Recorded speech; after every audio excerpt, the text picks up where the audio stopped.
ನಮಸ್ಕಾರ ವೀಕ್ಷಕರೇ, speed news Kannada ಭವಿಷ್ಯ ದರ್ಪಣ ವಿಶೇಷ ಕಾರ್ಯಕ್ರಮಕ್ಕೆ ಸ್ವಾಗತ. ನಾನು ಶಕುಂತಲಾ. ದಿನ ಬೆಳಗಾದ್ರೆ ಸಾಕು ನಮ್ಮ ರಾಶಿ ಹೇಗಿರುತ್ತೆ, ನಮ್ಮ ದಿನ ಹೇಗಿರುತ್ತೆ, ಯಾವ ರೀತಿಯಾಗಿ ಸ್ಟಾರ್ಟ್ ಆಗುತ್ತೆ, ನಮ್ಗೇನು ಸಂಕಷ್ಟ ಆಗುತ್ತೆ, ಎದುರಾಗುತ್ತೆ ಅಂತ ಇದೆಲ್ಲದರ ಬಗ್ಗೆ ನಿಮ್ಮಲ್ಲಿ ಪ್ರತಿದಿನ ಪ್ರಶ್ನೆಗಳು ಮೂಡ್ತಾನೆ ಇರುತ್ತೆ. ಏನು ಈ ಪ್ರಶ್ನೆಗಳಿಗೆ ಪರಿಹಾರ ಕೊಡೋದಂತಲೇ ನಮ್ಮ ಜೊತೆಗೆ ಖ್ಯಾತ ಜ್ಯೋತಿಷರಾದ ವಾಸ್ತು ತಜ್ಞರಾದಂತಹ ಅರ್ಜುನ್ ರಾವ್ ಗುರೂಜಿ ಅವರು ನಮ್ಮ ಜೊತೆಗಿದ್ದಾರೆ. ಅವರನ್ನ ಕಾರ್ಯಕ್ರಮಕ್ಕೆ ಬರಮಾಡ್ಕೊಳ್ತಾ ತಮ್ಮ ಪರಿಹಾರವನ್ನ ಕೇಳ್ಕೊಳ್ಳೋಣ. ಗುರೂಜಿ, ಕಾರ್ಯಕ್ರಮಕ್ಕೆ ಸ್ವಾಗತ. ನಿಮಗೂ ನಿಮ್ಮ ವಾಹಿನಿಯ ಎಲ್ಲ ಸಿಬ್ಬಂದಿ ವರ್ಗದವರಿಗೂ ಹಾಗೂ ಇಡೀ ನಾಡಿನ ಜನತೆ, ಇಡೀ ದೇಶದಾದ್ಯಂತ ಎಲ್ಲರಿಗೂ ನಮ್ಮ ಸ್ಪೀಡ್ ನ್ಯೂಸ್ನ ವಾಹಿನಿಯ ಮುಖಾಂತರ ತಮ್ಮೆಲ್ಲರಿಗೂ ಆದರದ ಸುಸ್ವಾಗತವನ್ನು ಬಯಸ್ತೇನೆ.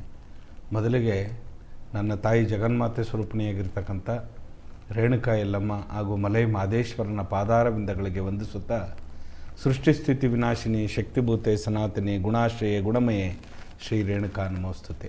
ವಿರಾಜಮಾನಳಾಗಿ ಸೌದತ್ತಿಯ ಕ್ಷೇತ್ರದಲ್ಲಿ ಸಿದ್ಧಾಚಲ ಪರ್ವತದಲ್ಲಿ ವಿರಾಜಮಾನಳಾಗಿ ಕುಂತಿರ್ತಕ್ಕಂಥ ಎಲ್ಲರ ಅಮ್ಮ ಯಲ್ಲಮ್ಮನಾಗಿ, ಹಾಗೆ ಮಲ್ಲಿಕಾರ್ಜುನನಾಗಿ ಬಂದಿರತಕ್ಕಂಥ ನಡುಮಲೆಯಲ್ಲಿ ನೆಲೆಸಿರ್ತಕ್ಕಂಥ ಮಲೈ ಮಹದೇಶ್ವರನ ಪಾದಾರವಿಂದಗಳಿಗೆ ವಂದಿಸುತ್ತಾ, ಈ ನನ್ನ ಇಬ್ಬರು ತಂದೆ ತಾಯಿಗಳ ಆಶೀರ್ವಾದ ಸದಾ ಈ ಭೂಮಂಡಲದಲ್ಲಿ ಇರಲಿ ಅಂತೇಳಿ ಪ್ರಾರ್ಥನೆ ಮಾಡಿ ಕಾರ್ಯಕ್ರಮವನ್ನು ಮುಂದುವರಿಸೋಣ. ಪ್ರತಿದಿನ ಬೆಳಗಾದ್ರೆ ಸಾಕು ನಮ್ಮ ರಾಶಿ ಹೇಗಿರುತ್ತೆ, ಈ ದಿನ ಯಾವ ರೀತಿಯಾಗಿ ಸ್ಟಾರ್ಟ್ ಆಗುತ್ತೆ, ಇವತ್ತು ನಮ್ಗೆ ಏನು ಸಂಕಷ್ಟ ಎದುರಾಗುತ್ತೆ, ಕೆಲವೊಬ್ರು ಕೆಲ್ಸಕ್ಕೆ ಹೋಗ್ತಿರ್ತಾರೆ, ಅವರು ಈ ದಿನ ಚೆನ್ನಾಗಿರುತ್ತಾ, ಸ್ಟಾರ್ಟ್ ಮಾಡ್ಬೋದಾ ಇದೇ ದಿನದಿಂದ ಅಂತ ಪ್ರಶ್ನೆಗಳು ಕಾಡ್ತಿರುತ್ತೆ. ಅವರಿಗೆ ಈ ಪ್ರಶ್ನೆಯನ್ನು ಬಗೆಹರಿಸಿ ಸಮಸ್ಯೆಯನ್ನು. ಖಂಡಿತನಮ್ಮ. ಯಾಕಂದರೆ ಮೊದಲಿಗೆ ನಾವು ನಮ್ಮ ಹಿಂದೂ ಸನಾತನ ಧರ್ಮದ ಪ್ರಕಾರ ಯುಗಾದಿ ಹಬ್ಬ ಬಂದು ಹೊಸ ವರ್ಷ ನಮ್ಮ ಹಿಂದೂಗಳಿಗೆ. ಅದೇ ಪಾಶ್ಚಿಮಾತ್ಯ ರಾಷ್ಟ್ರಗಳಲ್ಲಿ ಬಂದು ಜನವರಿ 1ಗೆ ಹೊಸ ವರ್ಷ ಯುಗ ಅಂತ ಮಾಡ್ತಾರೆ. ಆದರೆ ನಮ್ಮ ಒಂದು ಸನಾತನ ಧರ್ಮದ ಆಧಾರದ ಪ್ರಕಾರ ಯುಗಾದಿ, ಯುಗ ಅಂದರೆ ನಮ್ಮ ಕಾಲವನ್ನು ಕಳೀತಕ್ಕಂಥದ್ದು, ಆದಿ ಅನ್ನೋದು ನಾವು ನಡ್ತಕ್ಕಂಥ ಒಂದು ಭವಿಷ್ಯದ ಒಂದು ದಿನ. ಯುಗ ದಿನಗಳ ಹೊಂದಿರ್ತಕ್ಕಂಥ ಯುಗ. ಇನ್ನು ಒಂದು ವರ್ಷಗಳ ಕಾಲ ಈ ಸಂವತ್ಸರ, ಇನ್ನು ಬರೋ ಸಂವತ್ಸರದ ಗಂಟನೂ ಕೂಡ ನಮಗೆ ಯಾವ ಯಾವ ರಾಶಿ ಫಲಗಳಲ್ಲಿ ಯಾವ ಗ್ರಹಗಳು, ಈ ನವನಾಯಕರುಗಳು ಏನೇನಿದ್ದಾರೆ, ನಮ ಸೂರ್ಯಾಯ ಚಂದ್ರಾಯ ಮಂಗಳಾಯ ಚ ಬುಧ ಶುಕ್ರ ಶನಿ ಬೇಶ್ಚ ರಾಹುವೇ ಕೇತುವೆ ನಮಃ. ಈ ನವನಾಯಕರುಗಳು ಪ್ರತಿ 12 ರಾಶಿಗಳಿಗೆ 27 ನಕ್ಷತ್ರಗಳಿಗೆ ಈ ಸಂವತ್ಸರದಲ್ಲಿ ಯಾವ ರಾಶಿಗೆ ಯಾವ ನಕ್ಷತ್ರಕ್ಕೆ ಅನುಗುಣವಾಗಿ ಅವರು ಫಲವನ್ನು ಕೊಡ್ತಕ್ಕಂಥದ್ದು. ಈ ಯುಗಾದಿ ಸಂವತ್ಸರದಲ್ಲಿ ನಾವು ಪಂಚಾಂಗ ಶ್ರವಣವನ್ನು ಮಾಡ್ತೀವಿ. ಮೊದಲಿಗೆ ಪಂಚಾಂಗ ಅಂತಂದರೆ ನೋಡಿ, ಪಂಚ ಅಂಗಗಳು ಇದ್ದಂಗೆ, ಅಂದರೆ ಪಂಚಾಮೃತಗಳನ್ನ ಸೇವಿಸ್ತಕ್ಕಂಥದ್ದು. ಈ ಪಂಚ ಅಂಗಗಳಿಗೆ ನಾವು ಆ ಒಂದು ಶಾಸ್ತ್ರೋಕ್ತವಾಗಿ ನೋಡ್ತಕ್ಕಂಥ ಈ ಪಂಚಾಂಗ ಶ್ರವಣ. ಹೊಸದಾಗಿ ಪಂಚಾಂಗವನ್ನು ಖರೀದಿ ಮಾಡಿ ಅದನ್ನು ಪೂಜೆ ಪುನಸ್ಕಾರಗಳನ್ನೆಲ್ಲ ಮಾಡಿ ಪಂಚಾಂಗ ಶ್ರವಣವನ್ನು ಮಾಡಿ ಯಾವ ಯಾವ ರಾಶಿಗೆ ಯಾವ ಫಲಗಳನ್ನು ಕೊಡ್ತಕ್ಕಂಥದ್ದನ್ನು ತಿಳಿಸ್ತಕ್ಕಂಥದ್ದು ಈ ಯುಗಾದಿಯ ಸಂವತ್ಸರದಲ್ಲಿ. ಅದರಲ್ಲೂ 12 ರಾಶಿಗಳಿಗೆ. ಮೊದಲನೇದಾಗಿ ಈ ರಾಶಿ ನಕ್ಷತ್ರಗಳಲ್ಲಿ ಕೆಲವೊಂದು ರಾಶಿಗೆ ಒಳಿತನ್ನ ಆಗ್ತಕ್ಕಂಥದ್ದು, ಕೆಲವು ರಾಶಿಗೆ ಕೆಡಕ ಆಗ್ತಕ್ಕಂಥದ್ದು ಜಾಸ್ತಿ ಇರ್ತಕ್ಕಂಥದ್ದು. ವ್ಯತಿರಿಕ್ತವಾಗಿ ಈ ಪರಾಭವ ಸಂವತ್ಸರದಲ್ಲಿ ಬಂದಿರತಕ್ಕಂಥ ಒಂದು ವಿಶೇಷ ಏನಪ್ಪ ಅಂತಂದರೆ, ಕೆಲವರೆಲ್ಲರೂ ಕೇಳ್ತಾಯಿದ್ರು, ಗುರುಗಳೇ ಪರಾಭವ ಅಂತ ಸಂವತ್ಸರ ಬಂದಿದೆಯಲ್ಲ, ಪರಾಭವ ಅಂದರೆ ಗೆಲುವು ಇಲ್ಲದೆ ಇರ್ತಕ್ಕಂಥದ್ದೇ, ಅಪಜಯ ಆಗ್ತಕ್ಕಂಥದ್ದ, ಹೆಸರಲ್ಲೇ ಪರಾಭವ ಅಂತ ಬಂದ್ಬಿಟ್ಟಿದೆಯಲ್ಲ, ಏನು ಮಾಡಬೇಕು ಗುರುಗಳೇ ಅಂತ ಎಲ್ಲರೂ ಕೂಡ ಪ್ರಶ್ನೆಯನ್ನು ಕೇಳ್ತಾರೆ. ಹಾಗಾಗಿ ನೋಡಿ, ವಿಶ್ವವಸು ನಾಮ ಸಂವತ್ಸರ ಹೋಗಿದೆ, ಈಗ ಪರಾಭವ ಸಂವತ್ಸರ ಬಂದಿದೆ. ಪರಾಭವ ಅಂದರೆ ಜಯ ಅಪಜಯ ಆಗ್ತಕ್ಕಂಥದ್ದಲ್ಲ, ಅದರಲ್ಲಿ ಅರ್ಥ ಇದೆ. ಪರ ಅಂತಕ್ಕಂಥದ್ದು ಬೇರೆಯವರಿಗೆ, ಭವ ಅಂತಕ್ಕಂಥದ್ದು ನಿನ್ನ ಮನಸ್ಸಿನ ಭಾವನೆ.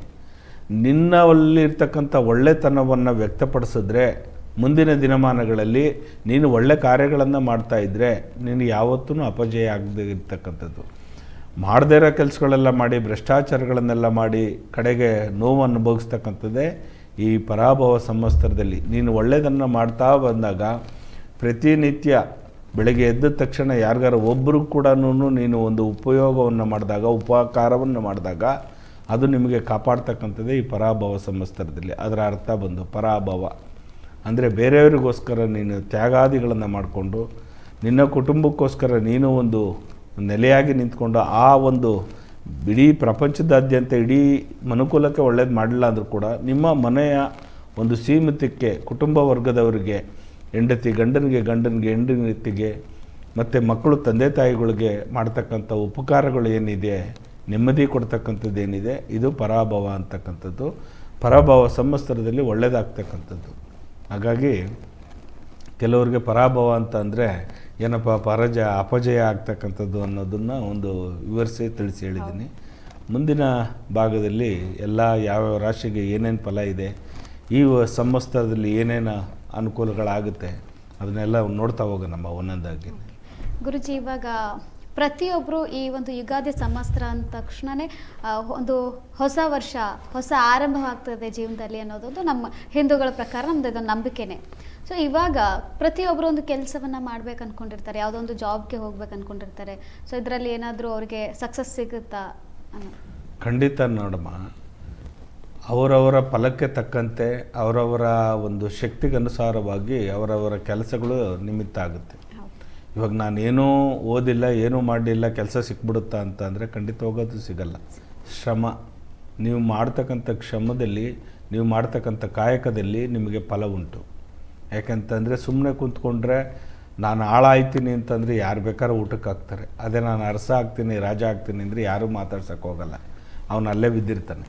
ಹಾಗಾಗಿ ಯಾರು ಕಷ್ಟ ಬಿದ್ದು ಮೇಲಕ್ಕೆ ಬರ್ತಾರೆ ಅವ್ರಿಗೆ ಫಲ ಉಂಟು.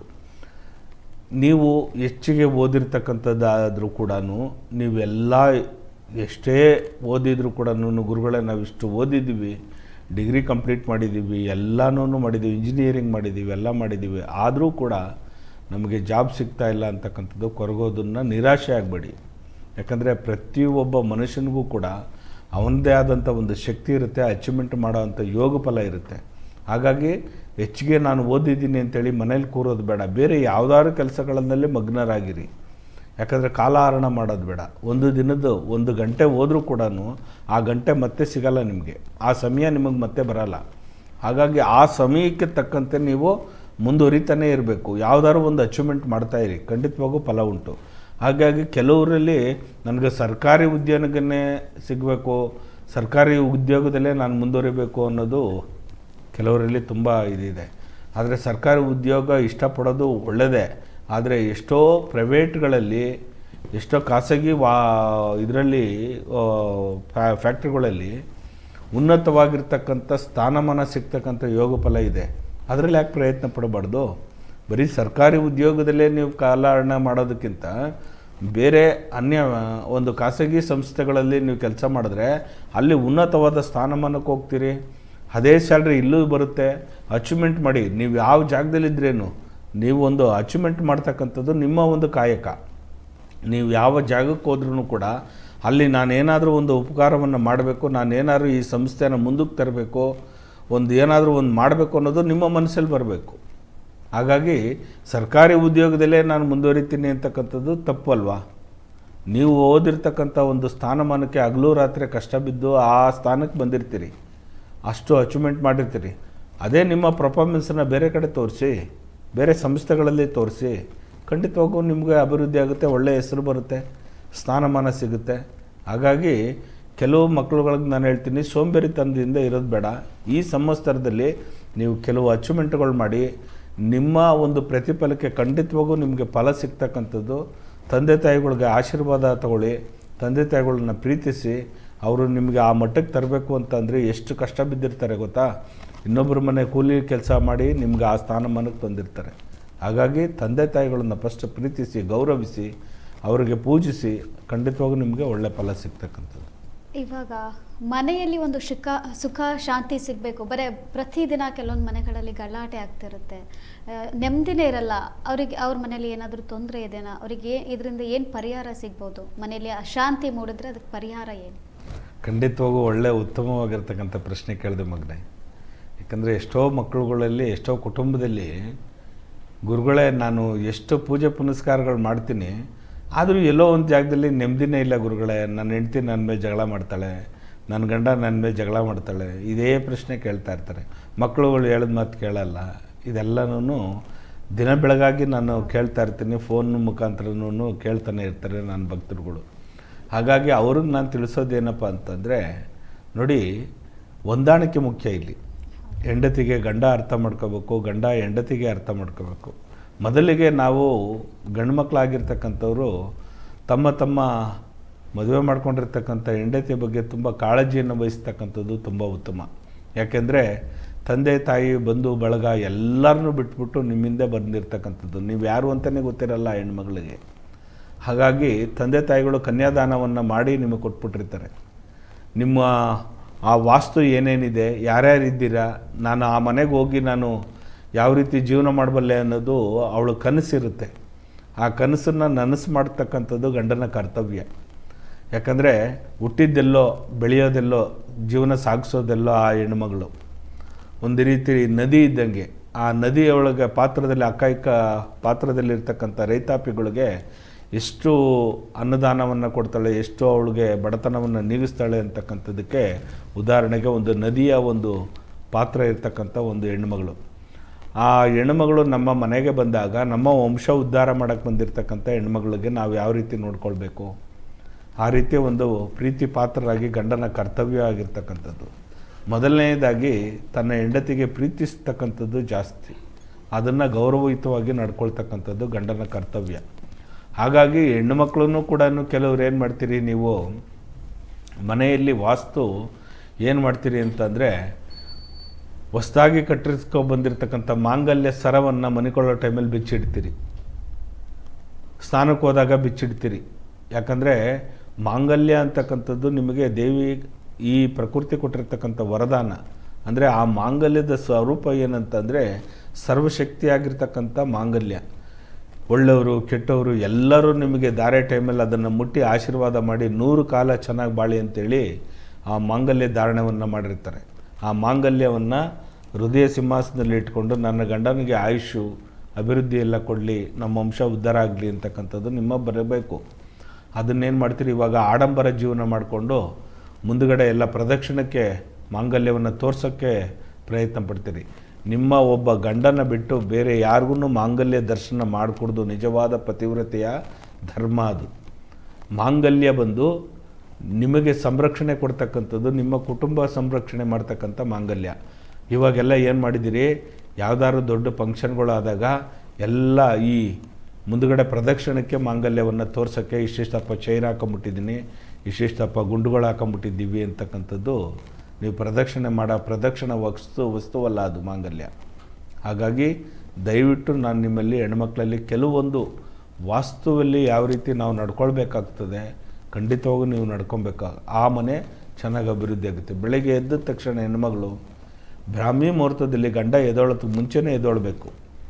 ಎದ್ದು ಸ್ನಾನದ ಮನೆಗೆ ಹೋಗಿ ಬ್ರಷ್ ಮಾಡಿ ಮುಖಕ್ಕೆ ಸ್ವಲ್ಪ ನೀರು ಹಾಕಿ, ಸ್ನಾನ ಮಾಡಿಲ್ಲ ಅಂದರೂ ಪರವಾಗಿಲ್ಲ, ಮುಖವನ್ನು ಒಂದು ಬಾಯಿನ ಮುಕ್ಕಳಿಸಿ ಹೊರಗಡೆ ಬಂದು ಈ ನಿಮ್ಮ ವಾಸ್ಕಾಲ್ ಇದೆಯಲ್ಲ ಆ ವಾಸ್ಕಾಲ್ಗೆ ನೀರನ್ನು ಹಾಕಿ ಅರ್ಶಿನ ಕುಂಕುಮ ಹಾಕಿ ನಮಸ್ಕಾರವನ್ನು ಮಾಡ್ತಕ್ಕಂಥದ್ದು ಮೊದಲನೇದ ಕರ್ತವ್ಯ ಬ್ರಾಹ್ಮಿ ಮುಹೂರ್ತದಲ್ಲಿದ್ದು. ಯಾಕೆಂದರೆ ಪ್ರತಿಯೊಂದು ನಡೀತಕ್ಕಂಥದ್ದು ವಾಸ್ತುವಿನ ಮನೆಯ ದ್ವಾರಪಾಲಕದಿಂದನೇ ನಿಮ್ಮ ಮನೆಯ ಏಳಿಗೆ ಆಗ್ತಕ್ಕಂಥದ್ದು. ಒಳ್ಳೆಯದು ಕೆಟ್ಟದ್ದು ಎಲ್ಲ ಬರ್ತಕ್ಕಂಥದ್ದು ಆ ದ್ವಾರದಿಂದನೇ. ನೆಗೆಟಿವ್ ಎನರ್ಜಿ ಆಗಲಿ, ಪಾಸಿಟಿವ್ ಎನರ್ಜಿ ಆಗಲಿ, ಋಣಾತ್ಮಕ ಶಕ್ತಿ ಆಗಲಿ, ಇಲ್ಲ ಧನಾತ್ಮಕವಾಗಿರ್ತಕ್ಕಂಥ ಶಕ್ತಿ ಆಗಲಿ, ಆ ವಾಸ್ಕಾಲಿನಿಂದನೇ ಮನೆ ಒಳಗಡೆ ಬರ್ತಕ್ಕಂಥದ್ದು, ಹೋಗ್ತಕ್ಕಂಥದ್ದು. ಧನ ಬರ್ತಕ್ಕಂಥದ್ದು, ವ್ಯಯ ಆಗ್ತಕ್ಕಂಥದ್ದು ಆ ವಾಸ್ಕಾಲಿನಿಂದ. ಮೊದಲಿಗೆ ನೀವು ಮಾಡ್ತಕ್ಕಂಥ ಕರ್ತವ್ಯ ಏನಪ್ಪ ಅಂದರೆ, ವಾಸ್ಕಾಲನ್ನು ಕ್ಲೀನಾಗಿ ತೊಳೆದು ಅರ್ಶಿನ ಕುಂಕುಮ ಹಾಕಿ 2 ಕೈಗಳನ್ನು ಇಟ್ಟು ನಮಸ್ಕಾರ ಮಾಡಿ, ಈ ದಿನ ನನಗೆ ನನ್ನ ಕುಟುಂಬಕ್ಕೆ ಒಳ್ಳೆಯದನ್ನು ಮಾಡುತ್ತಾಯಿ ಅಂತೇಳಿ ವಾಸ್ತು ಲಕ್ಷ್ಮಿಯನ್ನು ಆರಾಧನೆ ಮಾಡ್ತಕ್ಕಂಥದ್ದು ಪ್ರಮುಖವಾಗಿರ್ತಕ್ಕಂಥ ಮೊದಲನೇ ಕರ್ತವ್ಯ. ಆನಂತರ ಸ್ನಾನಾದಿಗಳನ್ನು ಮಾಡಿಕೊಂಡು ಗಂಡನಿಗೆ ರೆಡಿ ಮಾಡಿಸ್ತಕ್ಕಂಥದ್ದು, ಅವರಿಗೆಲ್ಲ ಊಟ ಉಪಚಾರಗಳನ್ನೆಲ್ಲ ಮಾಡಿಕೊಂಡು ನಿಮಗೆ ಸಮಯ ಇದ್ದ ಸಮಯದಲ್ಲಿ, ಇಲ್ಲ ಗಂಡನಿಗೆ ಸಮಯ ಇದ್ದ ಸಮಯದಲ್ಲಿ ಮನೆ ದೇವರಿಗೆ ಪ್ರಾರ್ಥನೆಯನ್ನು ಮಾಡ್ತಕ್ಕಂಥದ್ದು, ಕಳಶ ಪ್ರತಿಷ್ಠಾಪನೆ ಮಾಡ್ತಕ್ಕಂಥದ್ದು, ತುಪ್ಪದ ದೀಪಗಳನ್ನು ಅಂಟಿಸ್ತಕ್ಕಂಥದ್ದು, ಪೂಜಾ ಕೈಕರ್ಯಗಳನ್ನು ಮಾಡ್ತಕ್ಕಂಥದ್ದು, ದೇವರ ನಾಮಾಮೃತಗಳನ್ನು ಕೇಳ್ತಕ್ಕಂಥದ್ದು, ಲಲಿತಾ ಪಾರಾಯಣಗಳನ್ನು ಮಾಡ್ತಕ್ಕಂಥದ್ದು, ಹೈಗ್ರೀವನ ಉಪಾಸನೆ ಮಾಡ್ತಕ್ಕಂಥದ್ದು, ಇವೆಲ್ಲ ಮನೆ ಒಳಗಡೆ ಮಾಡಿದಾಗ, ತುಳಸಿಯನ್ನು ಪೂಜೆಯನ್ನು ಮಾಡಿದಾಗ, ತುಳಸಿ ಗಿಡದ ಕೆಳಗಡೆ ತುಪ್ಪದ ದೀಪಗಳನ್ನು ಅಂಟಿಸಿದಾಗ ಮನೆಯಲ್ಲಿರ್ತಕ್ಕಂಥ ವಾಸ್ತು ಲಕ್ಷ್ಮಿ ಯಾವತ್ತೂ ನಿಮಗೆ ದರಿದ್ರವನ್ನು ಕೊಡೋದಿಲ್ಲ. ಯಥೇಚ್ಛವಾಗಿ ಅಭಿವೃದ್ಧಿ ಸಕಲ ಐಶ್ವರ್ಯಗಳನ್ನು ಕೊಡ್ತಕ್ಕಂಥ ಜಗನ್ಮಾತೆ ಮಹಾಲಕ್ಷ್ಮಿ.